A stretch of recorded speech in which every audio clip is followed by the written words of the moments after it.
Hey guys, karibu sana.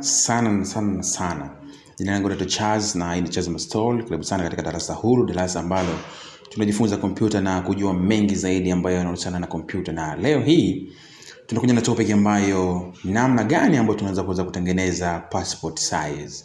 So unaweza kutengeneza passport size ukiwa sehemu yoyote, ukiwa nyumbani, ukiwa sehemu yoyote pasipo kwenda stationari au wapi na kuweza kupoteza hiyo shilingi 3,000 ambayo ni kubwa kweli hasa kwa usawa huu. Sasa namna ya kutengeneza passport size. Unaweza kutengeneza passport size ya kwako mwenyewe au ya mtu yote. Tunatengeneza passport size kupitia Microsoft Word. Na hatua ya kwanza ambayo tunaenda kutengeneza passport size, lazima tuweze kupunguza hii karatasi ambayo unaiona hapa kwangu. Hii karatasi ambayo unaiona hapa kwangu lazima iweze kupungua. Hii na urefu na upana, kwa lazima tuweze kupunguza hii karatasi ikae katika mtindo wa passport size. Tunafanyaje sasa? Hatua ya kwanza unakuja hapa kwenye page layout. Sawa, utakuja kwenye page layout, utaklik kwenye page layout hapa. Lengo la kuklik kwenye page layout uweze kupata option ambayo itakuwa ni nzuri kwa ajili ya sisi kwenda kupunguza hii weight na height katika karatasi yetu hii hapa, ili kuweza sasa kuweza kuiandika hiyo au kuweza kuandaa hiyo passport size katika sehemu yake sahihi kabisa. So kabla tujaendelea huko jamani, cha msingi kabisa fuatilia sana hichi ambacho nakiongea kila siku na kuweza kupata madini mengi sana. So tukishaenda kwenye page layout utakuja kwenye size. Utakuja kwenye size, then utakuja hapa chini imeandikwa more paper size. Then utakuja hapa chini huko sasa ndio sehemu ambapo tunaenda kupunguza zile weight na height. So hapa kuna weight amesema ni 8.5 lakini kuna height ni 11. So nitakuja hapa kwenye 8.5 nitaandika 6. Zingatia hizi, alafu kwenye 80 hapa nitaweka 4. Hapa naweka 6 4, then nita click okay.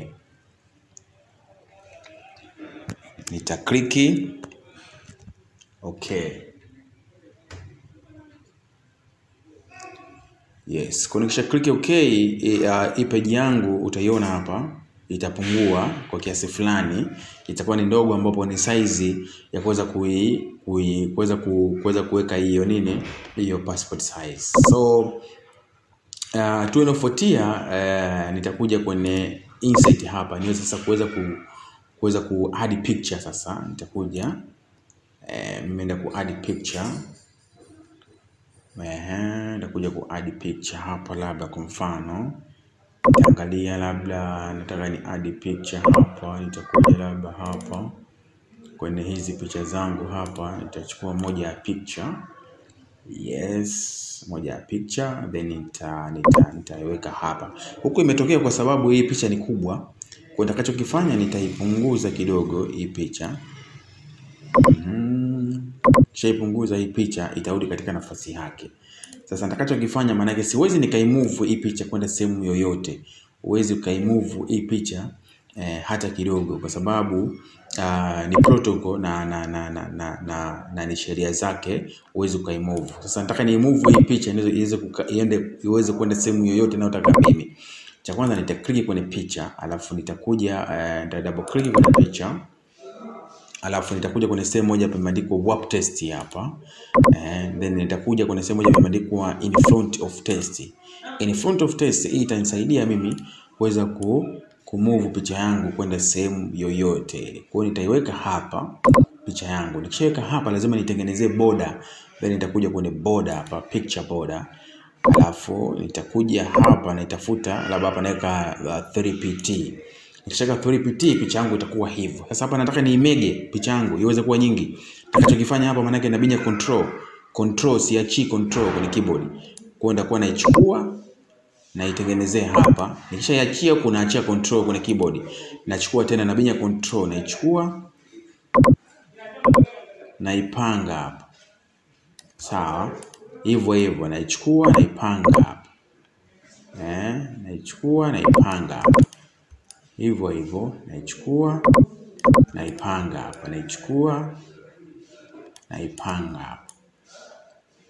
Namna bora zaidi na ni njia nyepesi kabisa ya kutengeneza passport size. Njia nyepesi kabisa ya kutengeneza passport size. Hapa inakuwa nimeshakamilika kabisa. Hatua yangu ya mwisho ni kuweza kuprint tu karatasi na mambo yawe mazuri kabisa. Ukitaka kujifunza hivi vitu basi ungana nami katika Charles Mastoli, lakini kabla ya kuweza kucheck video, cha msingi kama ni mara ya kwanza basi subscribe channel yetu, lakini pia like na comment ili tuweze kuungana na wewe na kuweza kujadiliana na wewe kwa hicho ambacho tunachokitoa kwako. Bwana, langu jina ni Charles. Respect.